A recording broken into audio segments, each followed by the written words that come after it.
Albert Speer's 6 children grew up on the Obersalzberg, with a forest path from their house leading directly to Hitler's front door. For nearly a decade, proximity to the Führer was just a walk through the backyard. But when Speer was sentenced to 20 years at Nuremberg, the family didn't simply lose their privilege. They discovered something more disturbing. The same industrial network that had made their father the most powerful man in Hitler's war machine was now secretly paying their school fees. And what the Speer children did with that inheritance, and that name, would split the family apart in ways no one saw coming. The path to Hitler's front door, from roughly 1938 to 1945, the Speer family lived inside the Führersperrgebiet, the Führer's restricted zone on the Obersalzberg in the Bavarian Alps. Their home sat within the same security perimeter as Hitler's Berghof, connected by a forest path that ran through a gate and up to the dictator's residence. 6 children grew up in this world. Albert Jr., born in 1934, Hilda, born in 1936, then Fritz, Margaret, Arnold and Ernst, arriving in quick succession through the war years. Their youngest brother was reportedly registered at birth as Adolf, a name he would later shed for obvious reasons. This wasn't ideology at the margins. This was a family woven into the fabric of Hitler's private world, where Uncle Adolf was not a figure on a newsreel, but a neighbour whose door you could reach before lunch. Their father, meanwhile, was building that world's architecture, literally. As Hitler's chief architect, and later his armaments minister, Albert Speer had designed the monumental halls and parade grounds meant to last 1,000 years. He oversaw the war economy that kept the Wehrmacht fighting long past the point of reason, mobilising millions of forced labourers in the process. By 1945, he was one of the most powerful men in the collapsing Reich. And then it all ended. Germany surrendered. Speer was arrested, tried at Nuremberg, and on the 1st of October 1946, sentenced to 20 years in Spandau Prison. His wife Margaret was left alone in their requisitioned villa in Heidelberg with 6 children, no income, and a surname that now carried the weight of 12 million dead. The fall was total, and it happened overnight. The fund that nobody was supposed to know about. What came next should have been destitution. Margaret had no profession, no savings that survived the occupation, and no prospect of employment under her married name. In 1948, she wrote to Rudolf Wolters, her husband's former aide and closest professional ally, explaining that she needed 100 Reichsmarks a month just to cover school fees for the children. It was a desperate letter from a woman watching her family slide toward poverty. But the family wasn't as abandoned as it appeared. Wolters organised a secret Schulgeldfonds, a school fees fund, drawing contributions from industrialists and former armaments ministry architects. Men like Walter Roland, the steel magnate who had run tank production under Speer, and Willy Schleicher, who would go on to build one of West Germany's largest shipbuilding empires. These were the same figures who had profited enormously under Speer's wartime machine, who had used forced labour in their own factories, and who were now comfortably rebranding themselves as pillars of the Wirtschaftswunder, West Germany's post-war economic miracle. The network that built the war economy was quietly raising the war criminals' children, and no one outside that circle was supposed to know. The money flowed through Wolters for years, keeping the Speer household afloat, while Margarete maintained the appearance of a family managing on its own. It was a small-scale version of the larger lie that post-war West Germany told itself, that the men who ran Hitler's industrial apparatus had simply moved on, that there was a clean break between the regime and the Republic. There wasn't. The same hands that had signed wartime contracts were now writing checks for school uniforms and textbooks. If you're enjoying this deep dive, hit subscribe. We cover the stories history tried to bury. The money kept the children fed and educated, but it couldn't answer the questions they were starting to ask. Letters that couldn't break the silence. For 20 years, Albert Speer sat in Spandau Prison as prisoner number 5. his children grew up writing letters to a father most of them could barely remember. The youngest had no memory of him at all, just a name on an envelope and a photograph on the mantelpiece. Visits were rare, tightly controlled, and emotionally devastating. The children were growing up in a country that was slowly confronting what the Third Reich had done, and they were doing it without a father to explain his part in it. The most remarkable exchange came from Hilda. By her 17th birthday in 1953, she was already confronting Speer directly, in writing, demanding to know how educated, intelligent people like him could have accepted Hitler's aims and failed to oppose the persecution of Jews. These were not the questions of a naive teenager. They were precise, uncomfortable, and aimed at the core of everything her father had spent 7 years in prison trying to avoid. Speer replied with elaborate defensive justifications, the kind of carefully worded evasions that would later become the foundation of his best-selling memoirs. He acknowledged responsibility in the abstract while deflecting specifics. He expressed regret while insisting on the limits of what he claimed to have known. But at home, the subject was sealed shut. When the children pressed their mother for answers, Margaret shut it down with a single phrase. "Oh, stop with that old nonsense. The war, the regime, the camps, the name, all of it was filed under old nonsense and locked away." The family lived inside a silence that the letters from Spandau couldn't break. Hilda kept writing, Speer kept deflecting, and Margaret kept the household moving forward by refusing to look back. For 2 decades, the children waited for a father who would come home and finally give them the truth. What they got instead was something none of them expected. The good Nazi comes home. On the 1st of October 1966, exactly 20 years after his sentencing, Albert Speer walked out of Spandau Prison and into a media circus. Journalists from around the world had gathered at the gates. Camera flashes lit up the Berlin night. Within months, Speer was working on his memoirs, and within a few years, he had become one of the most famous authors in Germany. Inside the Third Reich and Spandau, the secret diaries sold millions of copies worldwide, turning Speer into something unprecedented, a celebrity war criminal, the so-called good Nazi who took responsibility and expressed remorse.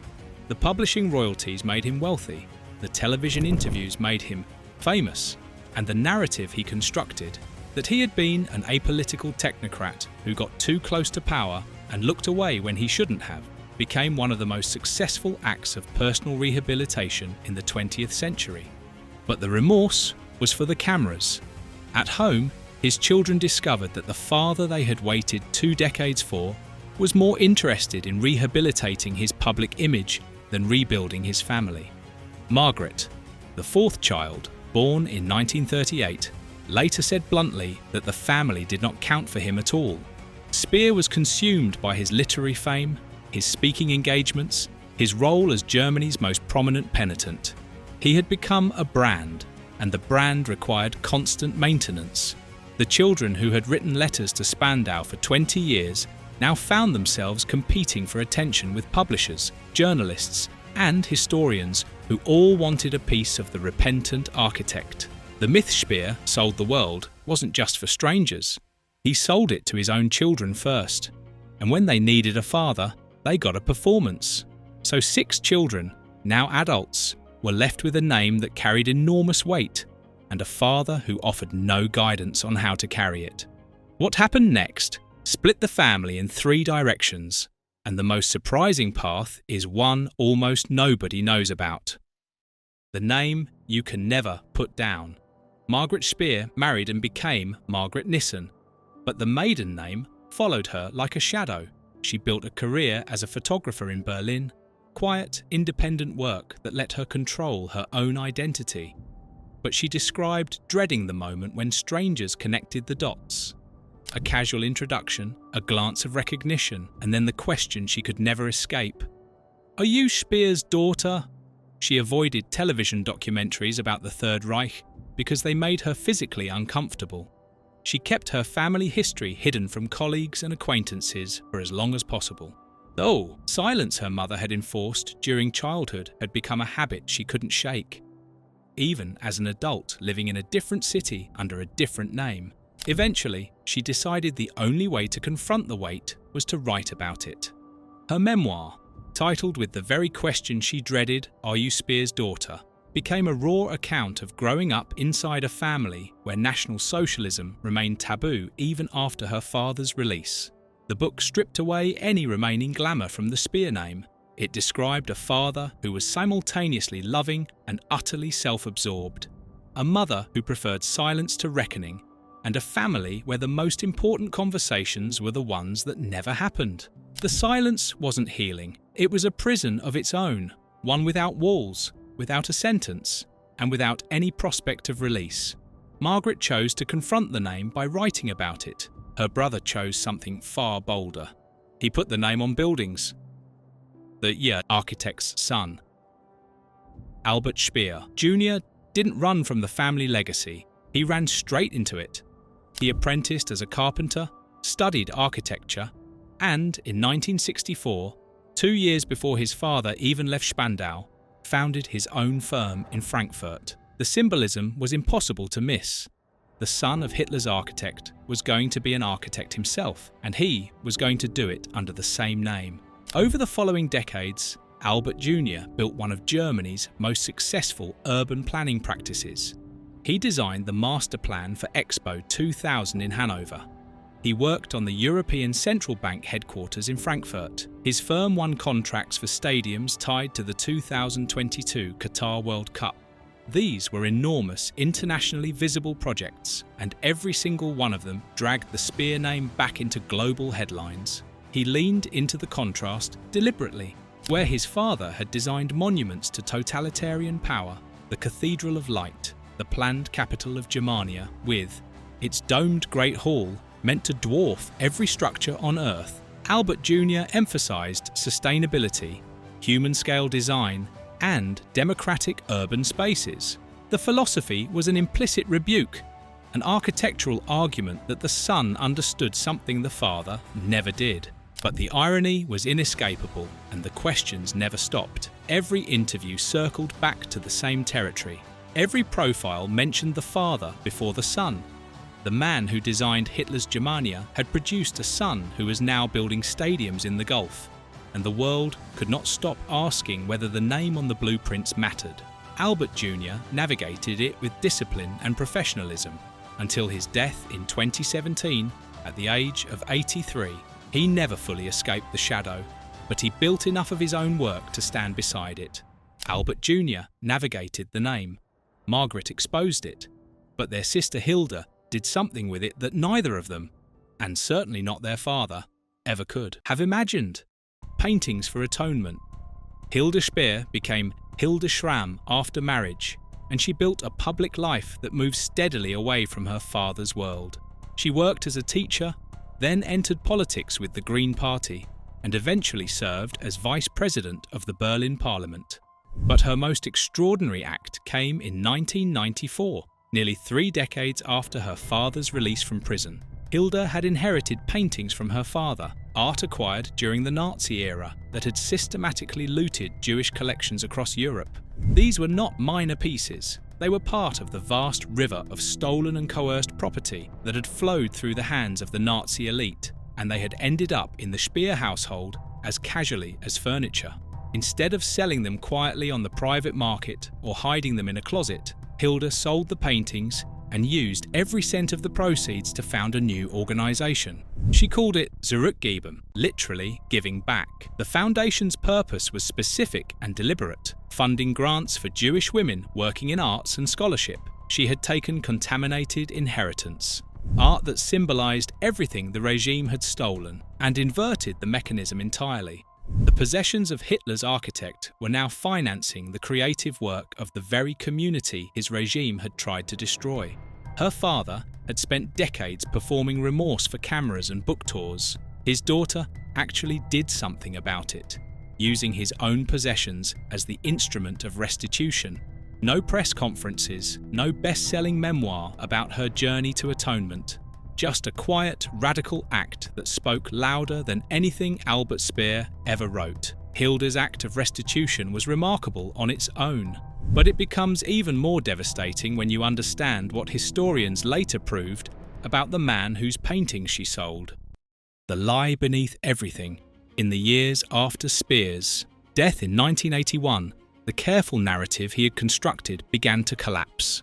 Modern historians, working with documents Speer had either ignored or deliberately concealed, compiled mounting evidence that he had known far more about the Holocaust and the extermination camps than he ever admitted, publicly or privately.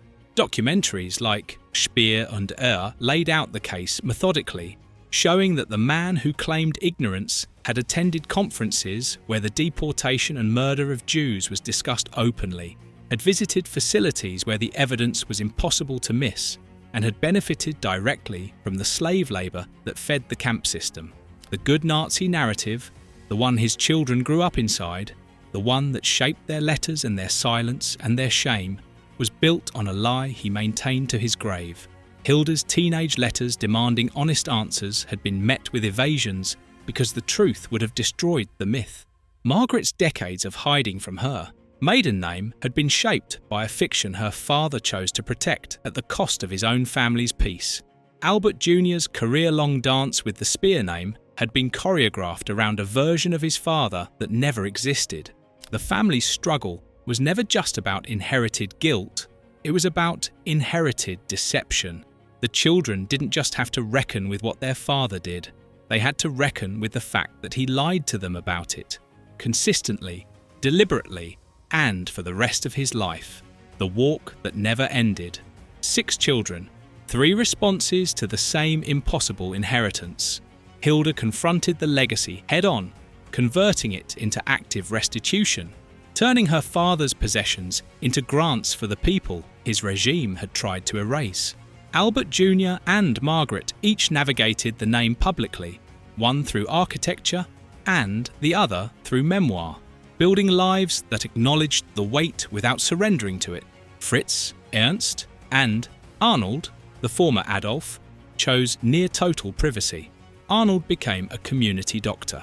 The others stayed almost entirely out of public view, carrying the name quietly and without explanation. The question that connects all 6 is one that has no clean answer. Can you atone for something that isn't yours? And if you can't, what do you do with a name the world will never let you forget? On the Obersalzberg, the forest path that once ran from the Speer family home up through the trees to Hitler's front door is gone now. The Berghof was demolished. The restricted zone was dismantled. The mountain looks nothing like it did when 6 children played in its shadow, unaware of what their father was building. The path is gone. But for Albert Speer's children, the walk never really ended. Thanks for watching History Hangover. If you found this video insightful, check out our other deep dives into the hidden aftermath of World War II. Like this video, subscribe, and hit the bell so you don't miss our next upload.